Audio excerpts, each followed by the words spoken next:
Could you imagine going along with this shutdown for 37 days only to turn around and be like, actually, you don't have to give us anything.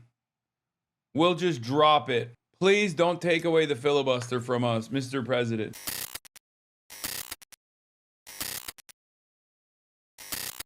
And will become 5.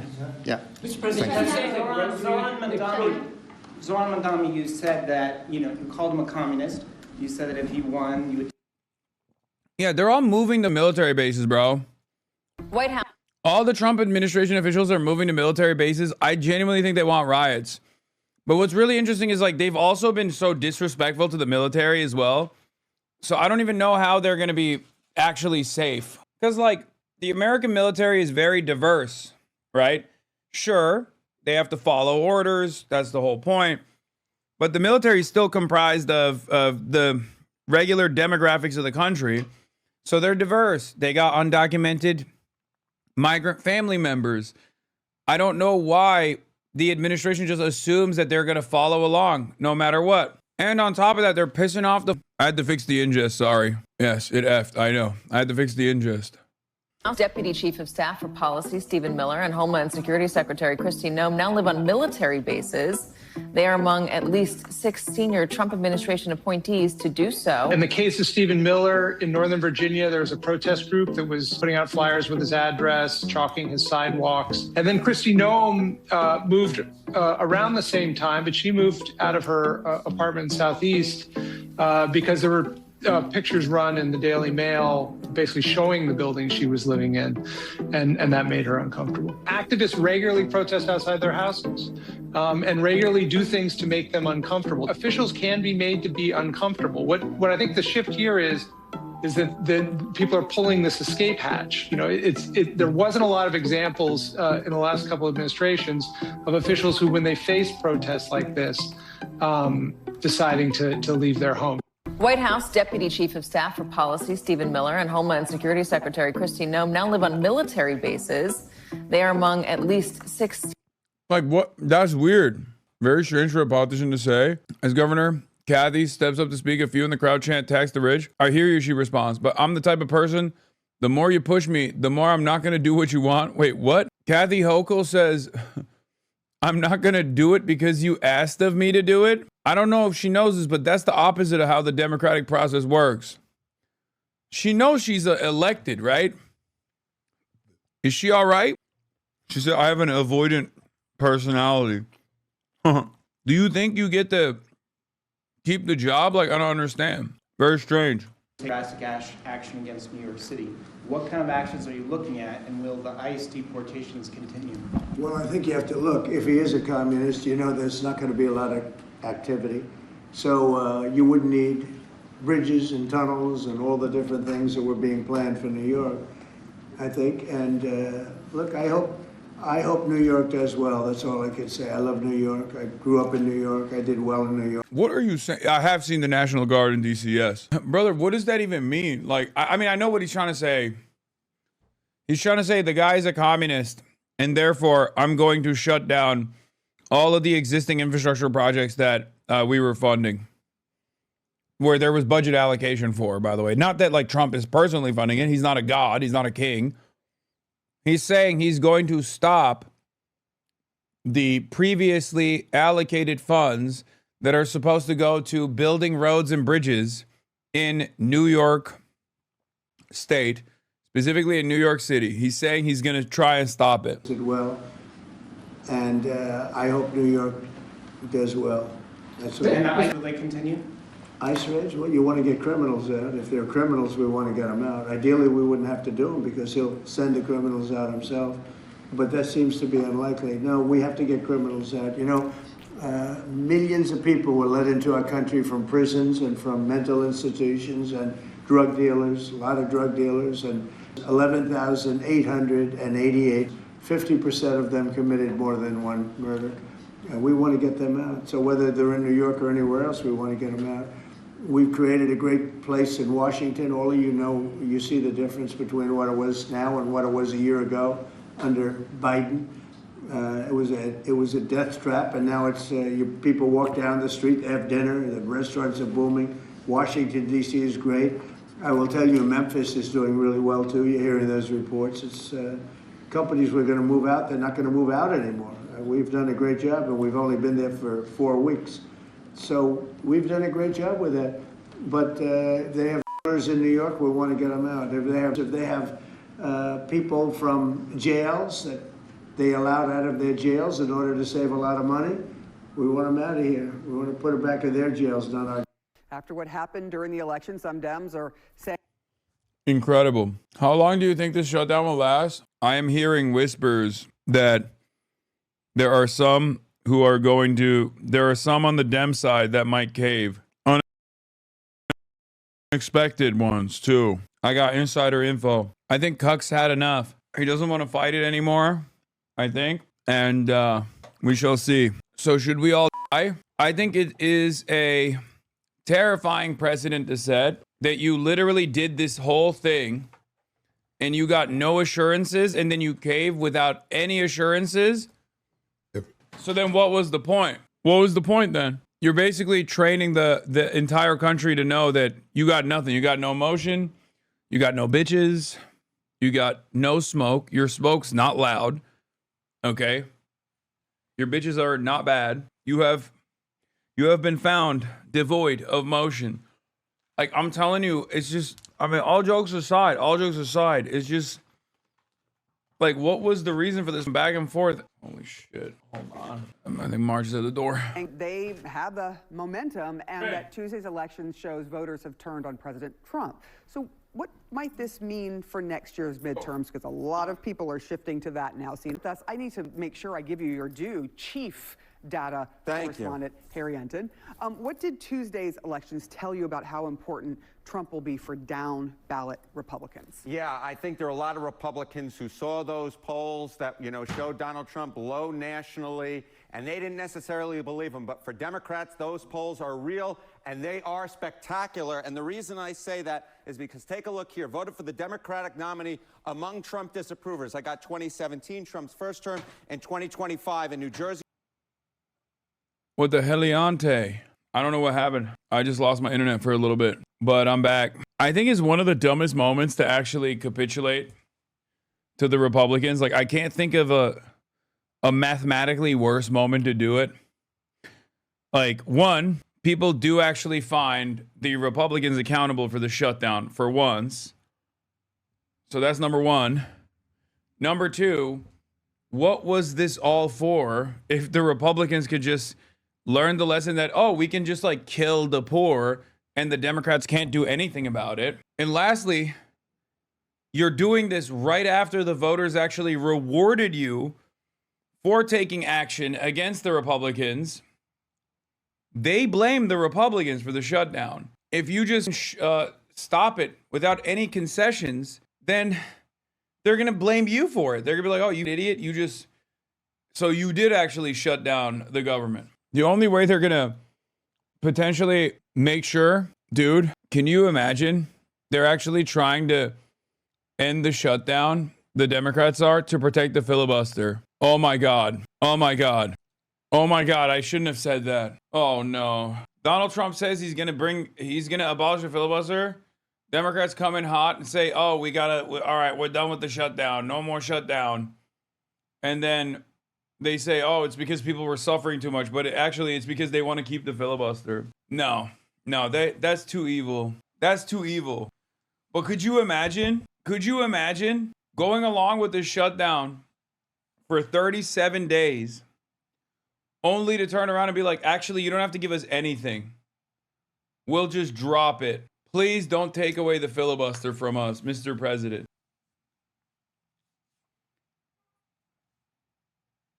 And the timing of it couldn't be worse. It's like right after a major wave of Democrat swings. Like, the population very clearly, correctly holds the Trump administration accountable for the shutdown. And they want the Democrats to fight back. And the Republicans are openly like, fight back. Well, I guess we're gonna starve people next. And the Democrats can't even message that. Like, I just don't understand. I don't understand, man.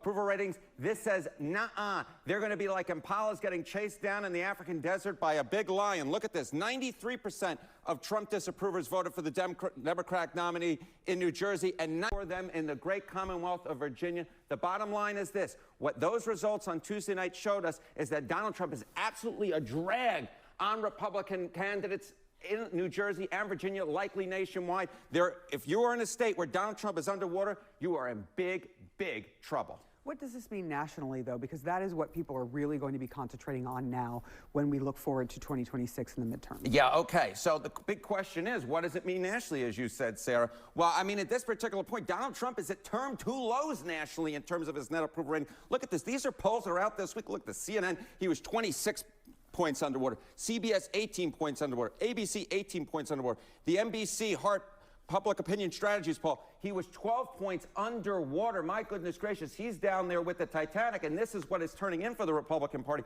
That result on Tuesday night was a Titanic proportion, just absolutely awful result. New Jersey, Virginia, Pennsylvania, in terms of those judgeships, those Supreme Court judgeships, essentially, You know what we need right now? We need to offer a lifeline to Trump by taking ownership over this shutdown in an effort to bring about bipartisanship, in an effort to restore order and compromise for the sake of compromising, and to protect the filibuster. We should end the shutdown. Yeah. Democrats have it far too good. Those judges, all the Democratic line candidates won. Democrats won their first statewide races that weren't federal in Georgia for the first time in a generation. What we are talking about at this particular point is Donald Trump is absolutely a drag. I spoke about it on Monday. That's what we thought was going to happen, and that is exactly what did happen.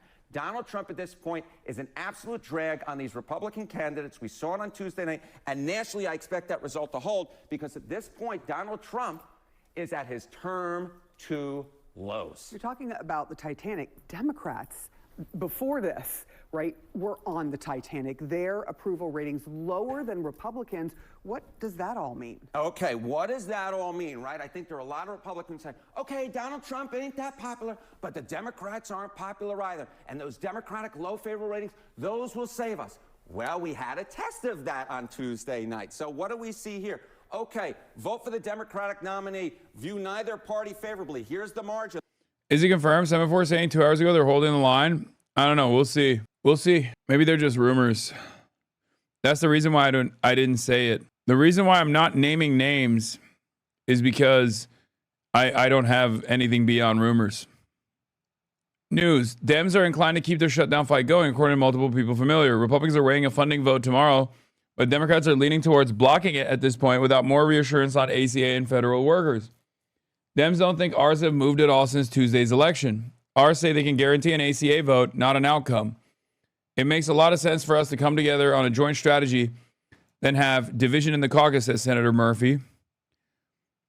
What's really interesting is that Bernie Sanders is one of the boldest names in this fight. He has straight up said, no, not just the bill. Like, you're going to pass it, and Trump is going to give assurances that he will not veto the funding. Let him call you a liar. Okay, guys, shut the fuck up. We're not doing that. Thanks very much for joining me.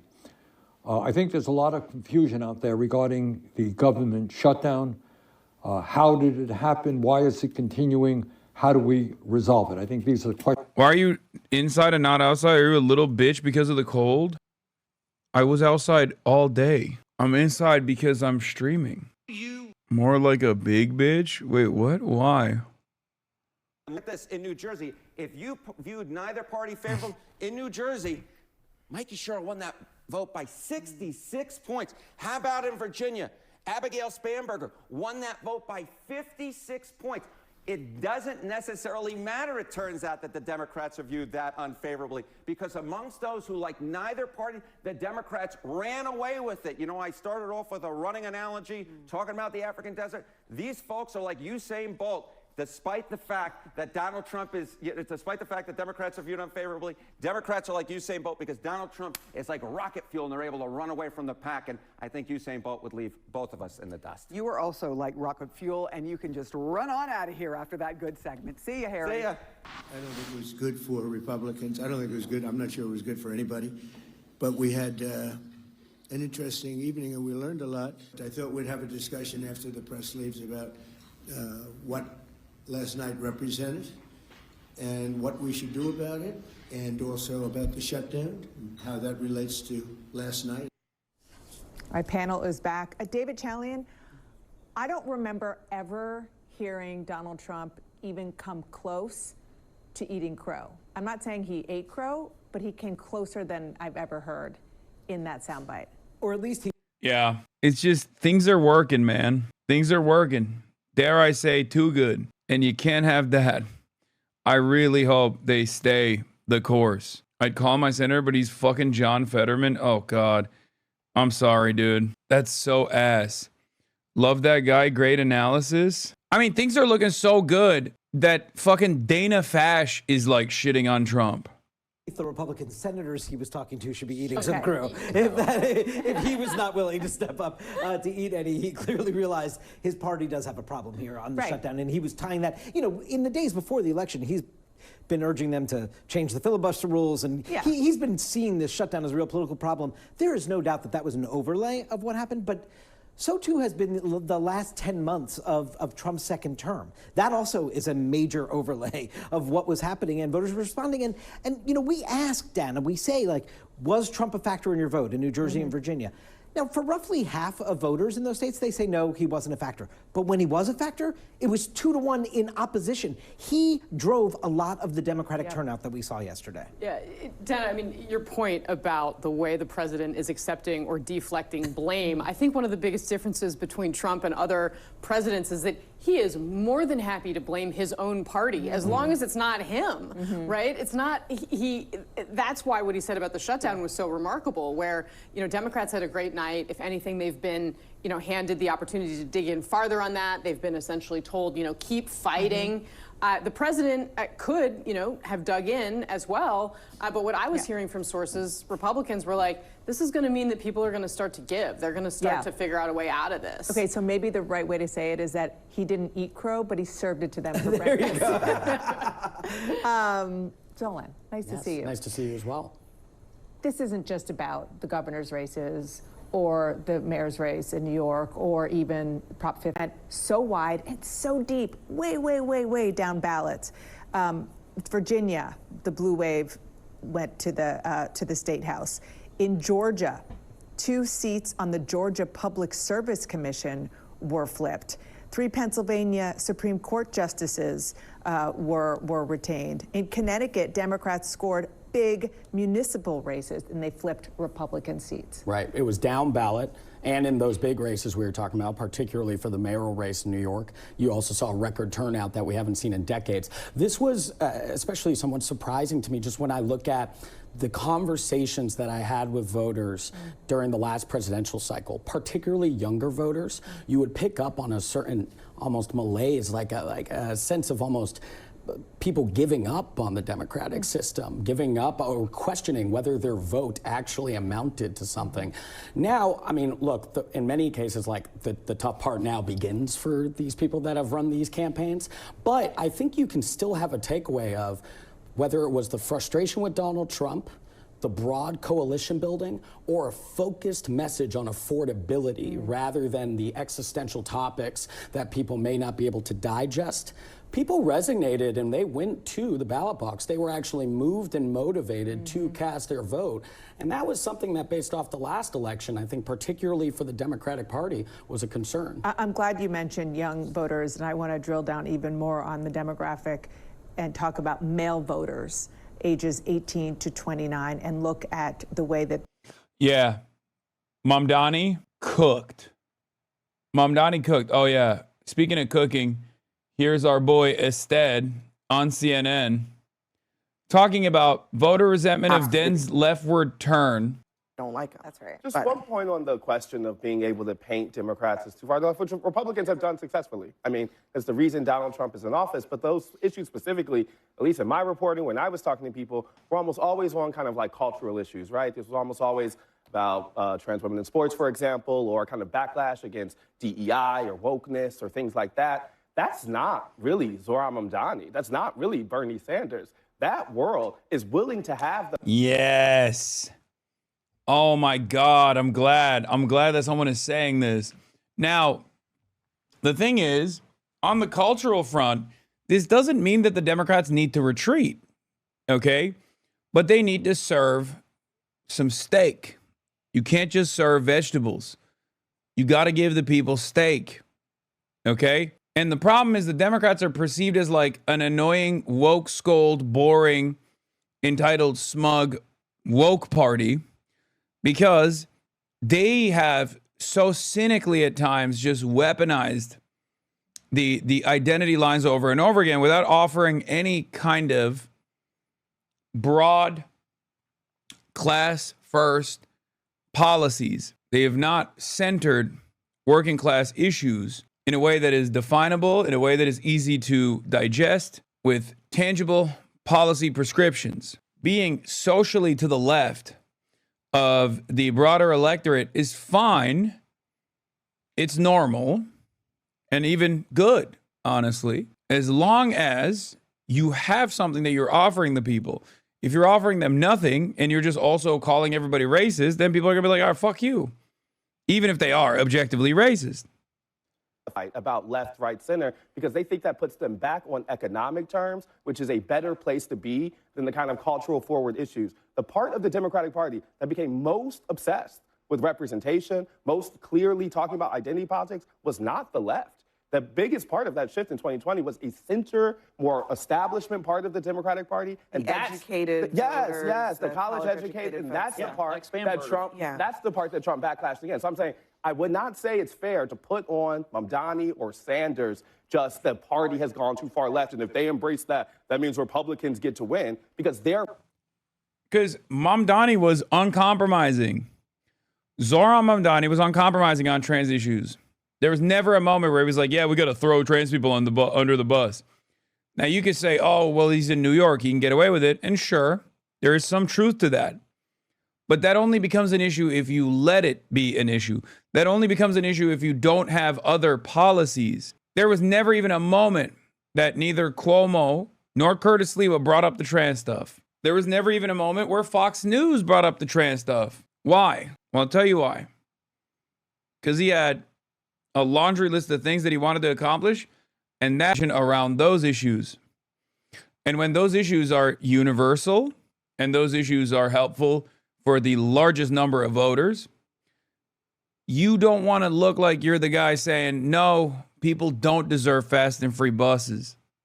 Over the last 50 years on social and economic policy, America's moved right. Even Eisenhower and Nixon, for example, supported national health insurance. The leftward turn claims depend on a sleight of hand of focusing on culture and ignoring social and economic issues. A lack of this historical perspective enables, as reclined in New York Times, to cite a bunch of noisy polling data relying on imprecise phrases to argue that Democrats need to move to the right. The Klein and Iglesias, Silver and Barrow and Weigel click will now just repeat this data. The Abundists. I don't know why he said Weigel. Does he mean Dave? I feel like he doesn't do analysis. He's just a straight reporter. He just kind of caught a stray there. Maybe he means a different Weigel. One worry I have about Democrats right now is that they do not want to confront how much of the country disagrees with them. Polls show that the percentage of voters saying the Democratic Party is too liberal increased sharply between 2012 and 2024. The percentage of voters saying the Republican Party is too conservative fell during that same period. Even the violence and corruption of Trump's second administration have not fully closed the gap. A September poll from the Washington Post and Ipsos found that 54% of voters thought the Democratic Party was too liberal and 49% of the Republican Party was too conservative. I hate those polls. They're so stupid. Here's Klein, here's Weigel. All these guys really believe this, and it's a facile and misleading characterization of what has happened over the last 15 years, or 30 years, or 50 years, for that matter. Exclusive. Left-wing ideas have wrecked Democrats' brand, new report warns. Wait, what?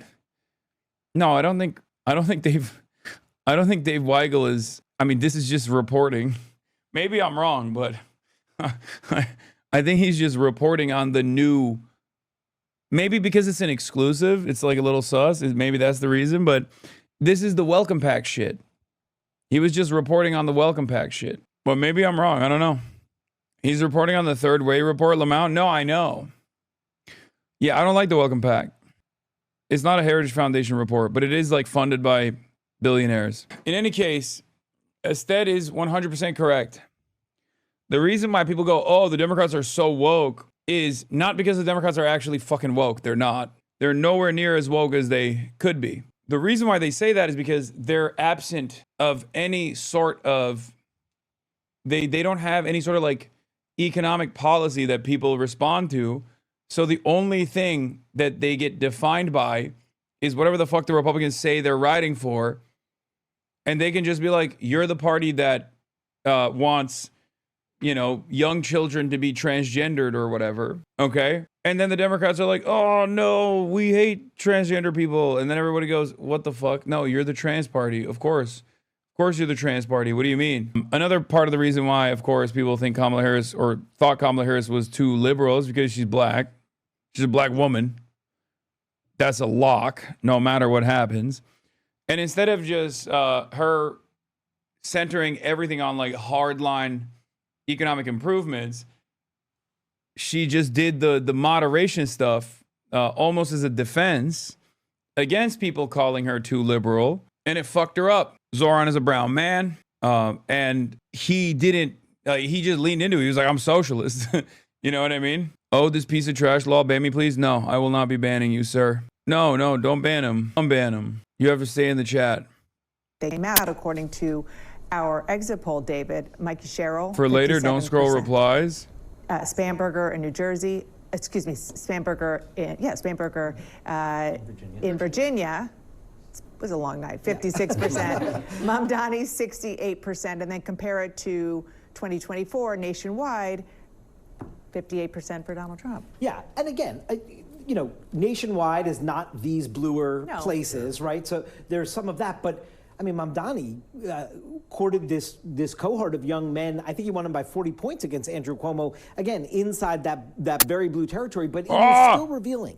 This is young men, Latinos. These are demographic groups that Donald Trump made gains in and powered him to really, I mean, New Jersey was a place where he had narrowed his loss to just 6 points last year because of Latinos, young men, and the like that he made gains with. And you just saw that. They just showed a picture of you and then a Twitter post of yours on NBC TV Law. They're just talking about concerns about how Zoran will handle anti-Semitism. Help. I love seeing you on my TV. NBC. I don't understand this. Like, are these guys all fake? Are they being fake? NBC's done a fucking profile on me. Are they all turning up? Are they all switching up on me? They're all like, yeah, no, actually, although at the heart, at the absolute peak of everybody calling me a fucking terrorist, at the peak of everybody calling me a terrorist, these guys were literally out there doing profiles on me, positive profiles on me. I don't know, it's not loading the Hannity video. Only to now, after Zoran's victory, turn around and be like, actually, this guy that we glazed up, he was a dangerous anti-Semitic terrorist. Doing a profile on you does not mean they like you. Yeah, but they didn't have to do a fucking positive profile on me at all. Especially during the heat, like the peak of the Hasan is an anti-Semitic terrorist statements flying off all over. Why did you erase part of the HTML? It's because it was a timestamp. NBC is not CBS, chatters. Those gains were not permanent with Donald Trump not on the ballot and after 10 months of this term. That was given back to the Democratic Party. And in terms of the 10 months of this term, one of the factors that could be a good data point that is instructive is the question of Trump's immigration enforcement, whether it has gone too far. This is a question asked of Latino voters. 76% of Latino voters said yes, in Virginia, 59% in New Jersey. Yeah, and I think this is really telling. Bro, is this a joke? It's getting worse. It's getting worse. More than 1 million New Yorkers voted for Mamdani, and about 10% of them were his own campaign volunteers. Ali Bauman looks at how the candidate was able to mobilize first-time voters. In his victory speech Tuesday night, Zohran Mamdani thanked the army of volunteers who helped secure his win. And it's for all of you. The more than... What's good? Oh, you got it? Cable. It destroyed everything. It bricked everything. Anyway, whatever. We're back. Just know I didn't go anywhere. I'm not dead. And I think hopefully there won't be any drops any longer. 100,000 volunteers who built this campaign into an unstoppable force. Among them, 16-year-old Aki Benjamin. Not even old enough to vote, Aki joined a group of 100 high schoolers canvassing for the candidate. It was really an amazing sense of community and unity around issues that I feel like isn't so much out there. Mamdani won every borough except Staten Island and fared well with most racial and ethnic groups. The 34-year-old immigrant candidate reached out to those he said had been forgotten by politics and mobilized large numbers of South Asian and Muslim voters. I would have never predicted, if you asked me if I was when I was a kid, that a few years later you'll see the first Indian Muslim to be the mayor of the city of New York. Mamdani's strongest showing, though, may have been the youth vote. Election data shows he held the biggest lead in precincts where the median age of registered voters is 45 years and younger. I think the community has been the strongest thing that this campaign has built. Kathleen Haran is co-founder of Hot Girls for Zohran, which gathered hundreds of volunteers, mostly women under 40, and put out T-shirts that became statement pieces. It became kind of a cool thing for young people to volunteer for Mamdani. Tom Allen is publisher of City and State New York. I think it was a way for people to meet people and network and feel part of something. Haran hopes her efforts retains the interest of these new young voters beyond the campaign. Because, now we need to start looking at what he's doing. It's time to hold him accountable for everything that he has promised to do. Ali Bauman, CBS News, New York. Ben Shapiro is here, host of the Ben Shapiro Show. Ben, great to have you on set. Good to see you. Thanks so much for having me. I appreciate it. Great to see you. What's your overall takeaway as you look at this, and particularly with a view to what we have seen as anti-Semitism and the anti-Semitic problem in New York City? I mean, I think that many of the things that people are seeing as sort of a bug of the Mamdani campaign, how could he be elected while saying all these anti-Semitic things? That's a feature. The progressive left, the wild progressive left that was tapped in the primaries and then spurred him to victory in the general. That progressive left is very, very fond of anti-Semitism. They're totally fine with not only anti-Israel feeling, but obviously with a candidate for mayor who said to you on the show that he obviously doesn't really care whether Hamas disarms. Like that was something that he didn't mind talking about, which is kind of an incredible thing. When you break this vote down, not just in New York City, in Virginia and New Jersey as well, we see this young vote, massive young vote, supporting Democrats. And when we came out of 2024, the message was really that there was this resurgence of sort of young conservatives out there. So what's going on? So I think what the polling is showing is that young people in particular are just unsettled. And what that means is that if they don't get what they want from one party, then they're going to swivel and they will turn and they will vote for the other party. So Joe Biden was very unpopular. The inflation had really eaten away at people's livelihoods. And so people turned in favor of President Trump. I think that there are some warning signs here for young voters for 2026, even 2028, depending on the performance of the Trump administration. But one of the things that you're seeing with Mamdani, one of the things that you're seeing with I think, a lot of politicians. Chair stream, baby, you already know. Stop booing. These days is if you just say the problem, but don't offer a solution, that might be enough. If you just say affordability, affordability, affordability, and then your solutions are absolutely ridiculous, like tried and true failures, people don't care about the solutions. They just care that you empathize with the problem. The problem is that if you never solve it, then you are going to continue to see this kind of pendulum swing for young people from right to left and then back to right and then back to left. It's like a generation of people, this is a big generalization, but who want to hear that they're seen. Yes, yes. And also who have been told. As long as you feel seen, it's okay. I think that's right. And I think they've. That's so, oh, wow. I love when Republicans go back to their roots, right? OG Republican takes. Oh, well, young people actually just want to simply be seen. They're so stupid. They're so stupid and dumb. They don't know any better. They don't know what's good for them. Like that kind of politics is the OG right-wing politics, okay? They just want unicorns. They just want all the things to be free. Like, it's so stupid. It's like, no, man. They just want someone to address how expensive things are.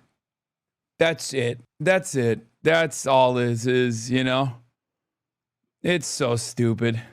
But it's cool that, like, the left flank of the Democrats forced the Republican commentariat to sound like fucking the original annoying establishment Democrats, but now on the right-wing flank. Been so told by their politicians, only I can solve the problem. So I see your problem, and it's not solvable by you. It's only solvable by me. And then, inevitably, it's not solvable by politicians, and then people get dissatisfied, so they turn to, you know, the other politician. And, you know, I'm sort of waiting for more candidates to arise who say, actually, most of the problems in your own life are solvable by you, actually, and you should take more action. This is awesome. Yes. Yes. Let's go. Individual responsibility. Individual responsibility. Individual responsibility, baby. That's it. That's the OG. That's the OG right-wing message. Oh, get your bootstraps. Get your bootstraps. Like, this is something that Donald Trump has never done. Have you ever heard Donald Trump say, that's right, we're going to bring back the bootstraps. We're going to make you work again. Good things are not possible. This is horrible. In your own life to make it better.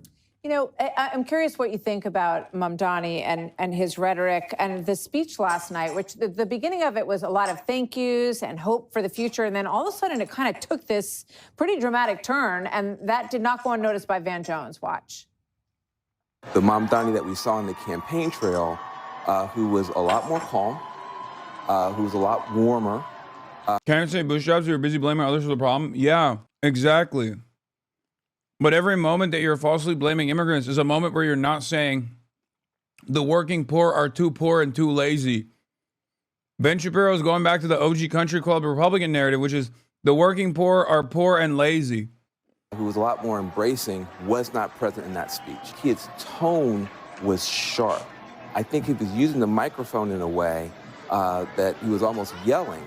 And that's not the Mamdani that we've seen on TikTok and the great interviews and stuff like that. So I felt like there's a little bit of a character switch here. Sharp, and that he noted kind of a bit of a character switch. What do you think happened now that Mamdani is relieved from the burden of the campaign? I think that he is saying all the quiet parts out loud now. I mean, he was largely through the campaign, but you could kind of gloss it with the smarmy smile and all of that.